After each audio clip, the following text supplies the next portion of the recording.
அனைவருக்கும் வணக்கம். ஜனவரி 22/1/2025 post market report. நான் செபி ரிஜிஸ்டர் அட்வைசர் கிடையாது. இது பயிற்சிக்கான காணொளி. எந்த ஒரு பரிந்துரையும் நான் வழங்குவது இல்லை. வாங்க வீடியோக்கு போகலாம். இன்னைக்கு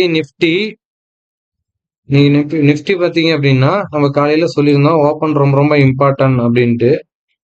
ஓப்பனுக்கு மேல நின்றுருக்கான்னு பாருங்க. இதான் இன்னைக்கு ஓப்பன் வந்து 23,099. இன்னைக்கு நம்மளுக்கு பாசிட்டிவ் ஓப்பன் ஆயிருக்கு. ப்ரீவியஸ் க்ளோஸ் வந்து ஒரு 74 பாயிண்ட் வந்து பாசிட்டிவ் ஓப்பன் ஆகி அந்த ஓப்பனுக்கு மேல சஸ்டைன் ஆக முடியல. இந்த இடத்துல எல்லாம் சைடு வேவா போயிட்டு மார்க்கெட்டு சும்மா ஒரே ஒரு கேண்டில் வந்து ஃபேக் பிரேக் அவுட் கொடுத்தாங்க. இந்த கேண்டில் வந்து ஃபேக் பிரேக் அவுட் கொடுத்துட்டு அங்கிருந்து கீழே இறக்கிட்டாங்க. இந்த இடம்லாம் ரொம்ப ரொம்ப இம்பார்ட்டன்ட் நம்மளுக்கு. அந்த ஓப்பனுக்கு மேலேயா ஓப்பனுக்கு கீழேயா நம்ம பார்க்க சொல்லியிருந்தோம். ஓப்பனுக்கு மேல நின்றுச்சு அப்படின்னா ஒன் டே ரேஞ்ச் வந்து 200 பாயிண்ட் வந்து நம்மளுக்கு ஆவரேஜா கொடுக்கணும். அப்படி வந்தாங்க அப்படின்னா இந்த ஏரியாவும் நம்மளுக்கு 23,200 ரொம்ப ரொம்ப இம்பார்ட்டன்ட் அப்படின்னு நம்ம சொல்லியிருந்தோம். மார்க்கெட் இங்கிருந்து சைடுவேவா போயிட்டு அங்கிருந்து ஒரு previous close plus yesterday low வச்சும் சைடுவேவா ரொம்ப ஸ்லோவா தான் இறங்குனாங்க. ரொம்ப ஃபாஸ்டா கிடையாது. ரொம்ப ஸ்லோவா வந்து ஹை டு லோ வந்து பாத்தீங்க அப்படின்னா ஒரு 163 பாயிண்ட் வந்து இறங்கியிருந்தாங்க. நம்மளுக்கு ஒன் டே ரேஞ்ச் வந்து 200 பாயிண்ட். நம்மளுக்கு ஒரு 37 பாயிண்ட் வந்து நம்ம இன்னும் பெண்டிங் வச்சிருந்தாங்க நம்மளுக்கு. ஸோ நம்ம ஆல்ரெடி சொல்லியிருந்தோம் ஒரு 1 to 2.5 வச்சும் ஒரு மூவ்மெண்ட் கொடுக்கறதுக்கான பாசிபிலிட்டி இருக்கும் அப்படின்னு சொல்லியிருந்தோம். ஏன் அப்படின்னா நாளைக்கு வந்து எக்ஸ்பிரி டேட் இருக்கு. ஒரு ஷார்ட் கவரிங் வர்றதுக்கான வாய்ப்புகள் இருக்கும் இந்த டைம்ல 1 to 2.5 அப்படின்னு சொல்லியிருந்தோம்.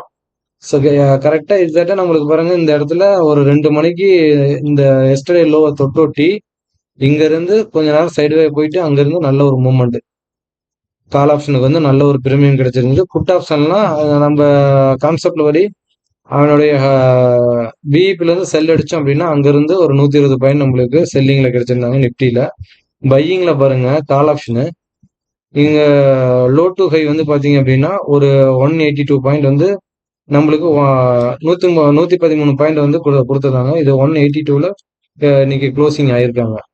இதை நம்ம ஓடிஎம் செக் பண்ண சொல்லியிருந்தோம். ஓடிஎம்லாம் லோ ப்ரைஸ்ல கிடைச்சாங்க அப்படின்னா ஒரு 2 மணிக்கெல்லாம் போய் அந்த இடத்துலலாம் உங்க பிபி உங்களுடைய ஆய்வு செக் பண்ணி பாருங்க. அந்த இடத்துலலாம் இந்த இடம் வரப்போ ஒரு ஓடிஎம் காலை நம்ம செக் பண்ணியிருந்தோம் அப்படின்னா இன்னைக்கு லோ 20 ரூபா லோ போட்டுட்டு ஹை வந்து 80 ரூபா போயிருக்காங்க. இதெல்லாம் ரொம்ப நம்ம பிஃபோராவே சொல்லியிருந்தோம். இந்த மாதிரி நடக்கிறதுக்கான வாய்ப்புகள் அதிகமா இருக்கும். ஏன்னா ஷார்ட் கவரிங் வந்தது அப்படின்னா கால் பிரீமியத்தை கரைச்சிட்டு ஒரு 2 மணிக்கு ஓடிஎம் காலோ போட்டு நம்மளுக்கு மூவ்மெண்ட் பண்ணுவாங்க அப்படின்னு நம்ம சொல்லியிருந்தோம். நம்ம கீழே மார்க்கெட்டு கீழே இறங்குறப்ப கால் பிரீமியம் தான் கிடைச்சாங்க. இங்கிருந்து ஒரு நல்ல ஒரு மூவ்மெண்ட் கொடுத்துருந்தாங்க. 23,150 கால்னா ரொம்ப ரொம்ப லோல இருந்து நல்ல ஒரு டீசென்டான ப்ராஃபிட் வந்து இன்னைக்கு கொடுத்துருந்தாங்க. அதே மாதிரி டோட்டல் மூவ்மெண்ட் பாத்தீங்க அப்படின்னா 351 பாயிண்ட் வந்து நம்மளுக்கு நிப்டில கொடுத்துருந்தாங்க. இதெல்லாம் பெரிய பாயிண்ட் தான். ஒரு பையருக்கு வந்து இதெல்லாம் ரொம்ப இம்பார்ட்டன்ட். இந்த டோட்டல் ஒரு மார்க்கெட்டோட ஒன் டே ரேஞ்ச் தெரியணும், மார்க்கெட்டோட சப்போர்ட் ரெசிஸ்டன்ஸ் தெரியணும். இந்த இடத்துல இருந்து திரும்ப போதா திரும்பலையா திரும்பாதா அப்படின்னு அந்த இடத்துல எல்லாம் ஸ்ட்ராட்டஜி அப்ளை பண்ணீங்க அப்படின்னா பக்காவா நம்மளால இந்த மார்க்கெட்ல சம்பாதிக்க முடியும். அதே மாதிரி நிப்டி நம்ம பேங்க் நிப்டி எடுப்போம். பேங்க் நிப்டியும் சேம். பேங்க் நிப்டில இன்னைக்கு கொஞ்சம் நல்ல ஒரு மூவ்மெண்ட் காலையில இருந்து கொடுத்துருந்தாங்க புட் ஆப்ஷன் சைடு. பேங்க் நிப்டியும் நம்மளுக்கு ஓப்பனுக்கு மேல நின்னாதான் ஒன் டே ரேஞ்ச் வந்து 500 பாயிண்ட் கொடுத்துருந்தோம். நிப்டியாச்சும் ஓப்பனுக்கு மேல கொஞ்ச நேரம் சஸ்டைன் பண்ணிட்டு இருந்தாங்க. ஒரு கேண்டிலாச்சும் வந்தது. இந்த ஓப்பனுக்கு மேல இவங்க ஒரு கேண்டில் கூட க்ளோசிங்க வைக்கல. ஓப்பன் இருந்து அங்கிருந்து ரிவேஸ் இங்க இருந்து ஒரு ஃபேக் பிரேக் அவுட் கொடுத்துட்டு திருப்பி போனாங்க. திருப்பி ஓப்பன்ல இருந்து ரிஜெக்ட் ஆனாங்க. அங்கிருந்து ஹை டு லோ பாத்தீங்கன்னா 667 பாயிண்ட். நம்மளுக்கு ஒன் டே ரேஞ்ச் எவ்வளவு சொல்லியிருந்தோம்? ஒரு 500 பாயிண்ட் வந்து நம்மளுக்கு ஆவரேஜா கொடுக்கணும் அப்படின்ற மாதிரி சொல்லியிருந்தோம். இப்போ இங்க இருந்து ஒரு 667 பாயிண்ட். இந்த இடம் வரப்ப நம்மளுக்கு ஸ்ட்ராட்டஜி அப்ளை பண்ண சொல்லியிருந்தோம். இந்த இடமும் ரொம்ப ரொம்ப இம்பார்ட்டன்ட் அப்படின்னு சொல்லியிருந்தோம். இந்த இடத்துலயே நம்மளுக்கு கால் எல்லாம் வீக் ஆயிருச்சு. ஏன் அப்படின்னா இந்த இடத்துல பாசிட்டிவா ஓப்பன் ஆகுறப்பயே மார்க்கெட் பாசிட்டிவா ஓப்பன் ஆகுறப்பயே இந்த கால் பிரீமியம்லாம் அந்த அளவுக்கு சப்போர்ட் பண்ணல. இந்த ஐடிஎம் கால் நம்மளுக்கு சப்போர்ட் பண்ணாலுமே ஓடிஎம் கால்னா ரொம்ப ரொம்ப ப்ரீவியஸ் க்ளோஸ் கீழேயே ஓடிஎம் கால் போயிட்டான். இதுக்கு நம்ம ஸ்ட்ராட்டஜில இதுக்கு நம்ம தனியா ஒரு ஓடிஎம் கால் எடுப்போம். அந்த ஓடிஎம் கால ஃபுல்லா ப்ரீவியஸ் க்ளோஸ்க்கு பிஇபிக்கு கீழே நம்மளுக்கு ஃபுல்லாவே காலையிலேயே ட்ரேட் ஆகவும் நல்ல ஒரு கால் சைடு ஒரு இம்பாக்ட் இருக்கும் அப்படின்னு பார்த்தோம். ஆனா அது ஓடிஎம் சப்போர்ட் பண்ணாத இருக்கும் மார்க்கெட்டை கீழே இறக்கிட்டாங்க. இதுவும் இங்க இருந்து கீழே இறங்குறப்ப புட் ஆப்ஷன்லாம் கீழே வந்துட்டு நல்ல ஒரு ஜம்ப். புட் ஆப்ஷன் நல்ல ஒரு டீசென்டான ப்ராஃபிட் இன்னைக்கு பேங்க் நிஃப்டியில கிடைச்சது. நிஃப்டியில கிடைச்சதை விட பேங்க் நிஃப்டியில நல்ல ஒரு டீசென்டான ப்ராஃபிட் புட் சைடு கிடைச்சது. நெக்ஸ்ட் பாத்தீங்க அப்படின்னா நம்ம இந்த இடம்லாம் ரொம்ப ரொம்ப இம்பார்ட்டன்ட் அப்படின்னு சொல்லியிருந்தோம். எஸ்டர்டே லோ நம்மளுக்கு ரொம்ப ரொம்ப இம்பார்ட்டன்ட். அதே மாதிரி எஸ்1 ரொம்ப ரொம்ப இம்பார்ட்டன்ட். இந்த இடத்துல எல்லாம் வந்து மார்க்கெட் திரும்புமா அப்படின்னு இந்த இடத்துல நம்மளுடைய ஸ்ட்ராட்டஜி உங்களுடைய ஸ்ட்ராட்டஜி அப்ளை பண்ணீங்க அப்படின்னா பர்ஃபெக்டா நம்மளுக்கு திரும்புமா திரும்பாதா அப்படின்னு தெரிஞ்சிடும். அப்ப இந்த இடத்துல வரப்ப நம்மளோட ஸ்ட்ராட்டஜி அப்ளை பண்ணி பார்த்தோம். அப்ப இந்த இடத்துல ஸ்ட்ராட்டஜி அப்ளை பண்றப்போ ஓடிஎம்மும் ஐடிஎம்மும் ரொம்ப ஸ்ட்ராங்கா இருந்தாங்க. ப்ரீவியஸ் க்ளோஸ்க்கு மேலேயும் பிபிக்கு மேலேயும் நிக்கவும் அங்க இருந்து ஒரு ரிவேஸ் நம்ம ஆல்ரெடி எதிர்பார்த்ததுதான். இந்த 2 மணிக்கெல்லாம் ஒரு மூவ்மெண்ட் இருக்கும் அப்படின்னு நம்ம ஆல்ரெடி பிஃபோராவே நம்ம சொல்லியிருந்தோம். அந்த இடத்துல எல்லாம் வரப்ப நம்ம ஸ்ட்ராட்டஜி அப்ளை பண்ணி நல்ல ஒரு டீசென்டான ப்ராஃபிட் இதுலயும் பிடிச்சோம், இதுலயும் பிடிச்சோம். நெக்ஸ்ட் வந்து பாத்தீங்க அப்படின்னா இதோட ஸ்ட்ரைக். அப்போ ப்ரீவியஸ் க்ளோஸ்க்கு மேலே நீ இப்ப இந்த 1033க்கு மேல நின்னாதான் மார்க்கெட் மேல போகும் அப்படின்னு நம்ம சொல்லியிருந்தோம். எந்த காலு 48,500 காலு 1033க்கு மேல நின்னா மட்டும்தான் மார்க்கெட்டை மேல கொண்டுட்டு போக முடியும். இல்ல அப்படின்னா கீழே தான் வர்றதுக்கான வாய்ப்புகள் இருக்கும். அதே மாதிரி இங்க இருந்து பாசிட்டிவ்ல ஓப்பன் ஆகி மார்க்கெட் மேல போனாலுமே இங்க இருந்து ரிஜெக்ஷன், இங்க இருந்து ஒரு செல்லிங் ஆப்பர்ச்சுனிட்டியை பாருங்க, பையிங் ஆப்பர்ச்சுனிட்டி அந்த அளவுக்கு இருக்காது அப்படின்னு நம்ம காலையிலேயே சொல்லியிருந்தோம். ஆனா இவங்க என்ன செஞ்ச இந்த கால் ஆப்ஷன் என்ன செஞ்சுட்டுன்னா இந்த இடத்துல ஓப்பன் ஆகிட்டு இங்க இந்த ஹையை போட்டு இங்க இருந்து சைடுவா போயிட்டு இங்க இருந்து நல்ல ஒரு டவுன்ஃபால், அப்புறம் இங்க இருந்து நல்ல ஒரு அப் மூவ்மெண்ட். 330 பாயிண்ட் வந்து லோ டு ஹை வந்து நம்மளுக்கு இந்த கால் ஆப்ஷன் கொடுத்துருந்தாங்க. இந்த இடத்துலலாம் பிடிக்க முடியுமானா தாராளமா பிடிக்க முடியும். நம்ம ஸ்ட்ராட்டஜி வந்து அந்த அளவுக்கு பர்ஃபெக்டா ஒர்க் அவுட் ஆகும். இந்த இடம் வரப்ப இந்த இடத்துல வரப்பையும் நம்மளுக்கு ஓடிஎம் கால் ஐடிஎம் கால் சப்போர்ட் பண்ணும். இந்த கால் இந்த இடத்துல வந்துட்டு திரும்புமா திரும்பாதா அப்படின்னு நம்ம ஸ்ட்ராட்டஜி படி பார்த்தோம் அப்படின்னா பர்ஃபெக்டா நம்மளுக்கு சப்போர்ட் பண்ணும். நல்ல ஒரு டீசென்டான ப்ராஃபிட், ஒரு பயம் இல்லாம இந்த இடத்துல எல்லாம் எடுத்துட்டு உட்கார முடியும்.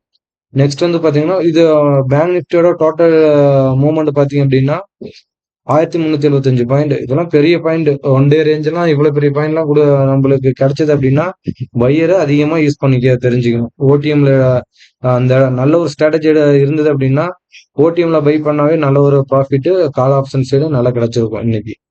நெக்ஸ்ட் வந்து பாத்தீங்க அப்படின்னா நம்மளுக்கு சென்செக்ஸ் நம்ம சொல்லியிருந்தோம் ஓப்பன் ரொம்ப ரொம்ப இம்பார்ட்டன்ட் அப்படின்னு. நிப்டியும் சென்செக்ஸும் ஒரே மாதிரி ட்ரேட் ஆனாங்க. ஓப்பனுக்கு மேல நின்று சஸ்டைன் பண்ணாங்க. ஆனா அந்த ஓப்பனுக்கு மேல நிக்கிறப்ப எந்த ஒரு இந்த ஐடிஎம் காலும் நம்மளுக்கு சப்போர்ட் பண்ணிச்சு. ஆனா ஓடிஎம் கால் வந்து நம்மளுக்கு சப்போர்ட்டே பண்ணல. அதனால மார்க்கெட்டை மேல கொண்டுட்டு போறதுக்கான ப்ராபபிலிட்டி சான்ஸ் இல்லை. இந்த இடத்துல நம்ம டேபிள் நம்ம போய் செக் பண்ணுவோம். என்ன பிஎஸ்சி டேபிள், அந்த டேபிளும் அந்த மாதிரி தான் சொல்லியிருந்தது. இதுக்கு மேல போகாது அப்படின்னு. அந்த டேபிள் வந்து நம்மளுக்கு அந்த டேபிள் வந்து சப்போர்ட் ரெசிஸ்டன்ஸா நம்மளுக்கு பிஎஸ்சில இருந்து கொடுப்பாங்க. அதுவும் நம்மளுக்கு ரொம்ப ஹெல்ப்ஃபுல்லா இருக்கும். இந்த 26,250 26,500 ரொம்ப ரொம்ப இம்பார்ட்டன்ட்.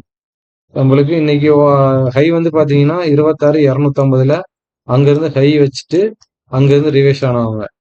இந்த 26,250 26,500 ரொம்ப ரொம்ப இம்பார்ட்டன்ட். அந்த இடத்துல இருந்து மார்க்கெட் ரிவேஸ் ஆகிறதுக்கான பாசிபிலிட்டி அதிகமா இருக்கும்.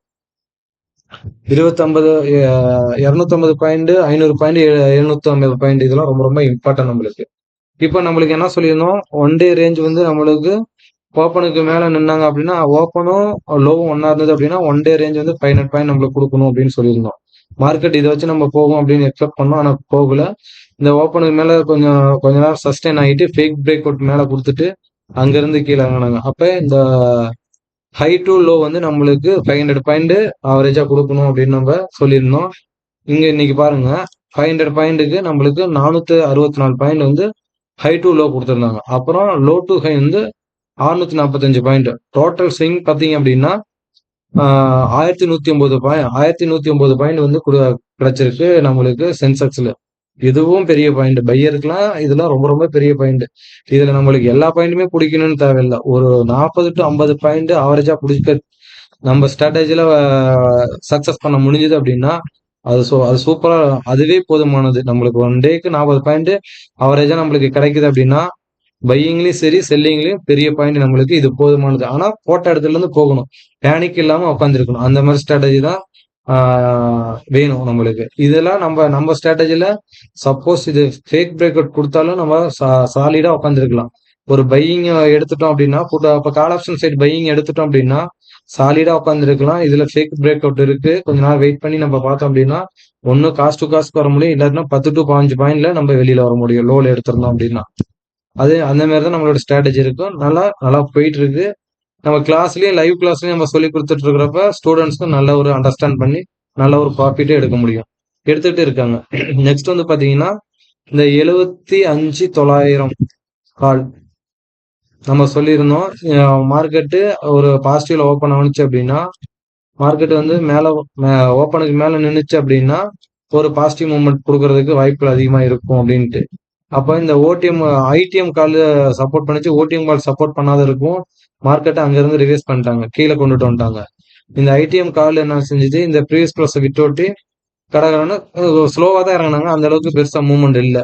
ஆனா இந்த 2 மணி மூவ்மெண்ட் நல்ல ஒரு மூவ்மெண்ட் வந்து நல்லா இருந்தது. இங்க இருந்து பாத்தீங்கன்னா லோ டு ஹை வந்து 331 பாயிண்ட் வந்து நம்மளுக்கு பையிங்ல கிடைச்சது இந்த ஸ்ட்ரைக்கு. இந்த ஸ்ட்ரைக்கோட இந்த இடத்துல வர்றப்ப ஒரு நம்ம ஸ்ட்ரைக் வந்து அப்ளை பண்ணுவோம். அந்தந்த ஸ்ட்ரைக்ல பாத்தீங்கன்னா ஓடிஎம்கெல்லாம் ரொம்ப சீப்பா இருக்கும் நம்மளுக்கு. அந்த இதுல பையிங் வந்து இன்வெஸ்ட்மெண்ட் கம்மியா இருக்கும், ப்ராஃபிட் வந்து அதிகமா இருக்கும். அந்த மாதிரி தான் நம்மளோட ஸ்ட்ராட்டஜி இருக்கும். அதே மாதிரி அதுலயும் அதுக்கும் நம்மளால ஒரு 40 டு 50 பாயிண்ட் வந்து தாராளமா பிடிக்க முடிஞ்சது. இதெல்லாம் ரொம்ப ரொம்ப இம்பார்ட்டன்ட். இந்த 1109 பாயிண்ட்லாம் பெரிய விஷயம் ஒன் டே ரேஞ்சு கிடைக்கிறதுக்கு. அதனால கொஞ்சம் ப்ளே பண்றதை பார்த்து பண்ணுங்க. மார்க்கெட்டா டெய்லியும் வாட்ச் பண்ணுங்க, என்ன நடக்குது ஏது நடக்குதுன்ட்டு. மார்க்கெட்டுக்கு சப்போர்ட் ரெசிஸ்டன்ஸ் ரொம்ப ரொம்ப முக்கியம். மார்க்கெட்டுக்கும் முக்கியம், இந்த ஸ்ட்ரைக்குக்கும் சப்போர்ட் ரெசிஸ்டன்ஸ் ரொம்ப ரொம்ப இம்பார்ட்டன்ட். இந்த ஸ்ட்ரைக்குக்கு எப்படி சப்போர்ட் ரெசிஸ்டன்ஸ் வரும்னு கேட்டீங்கன்னா, நம்ம கிளாஸ்ல வந்து சொல்லி கொடுத்துருப்போம். கீழே இறங்குனுச்சு அப்படின்னா எது எதுலாம் இவங்களுக்கு சப்போர்ட்டா எடுத்துட்டு போறதுக்கு எதெல்லாம் சப்போர்ட்டா இருக்கும், இந்த சப்போர்ட் உடைச்சா இந்த சப்போர்ட்டுக்கு வரப்ப மார்க்கெட் இங்க வரப்ப இந்த சப்போர்ட்ல இருந்து ரிவேஸ் ஆகுமா ஆகாதா அப்படின்னு நம்ம கண்டுபிடிக்க முடியும். அதே மாதிரி புட் ஆப்ஷன் மேல போனுச்சு அப்படின்னா ரெசிஸ்டன்ஸ் ஒவ்வொரு டார்கெட் பாயிண்ட் இருக்கும். இந்த இந்த இந்த வேல்யூ தாண்டிச்சுன்னா அதுக்கு அடுத்த டார்கெட் இது. இங்க இருந்து இங்க போனுச்சு அப்படின்னா அதுக்கு அடுத்த டார்கெட் இது. இந்த டார்கெட்டும் ரீச் பண்றப்ப மார்க்கெட் அங்கிருந்து இந்த ஸ்ட்ரைக் பிரைஸ் கீழே விழுகிறப்ப நம்ம ஒரு புட்ட செல்லரா இருந்தோம் அப்படின்னா நல்ல ஒரு டீசென்டான ப்ராஃபிட் எடுக்க முடியும். ஓகேங்களா? அதனால கொஞ்சம் பார்த்து ப்ளே பண்ணுங்க. இன்னைக்கான திருக்குறள் பார்ப்போம்.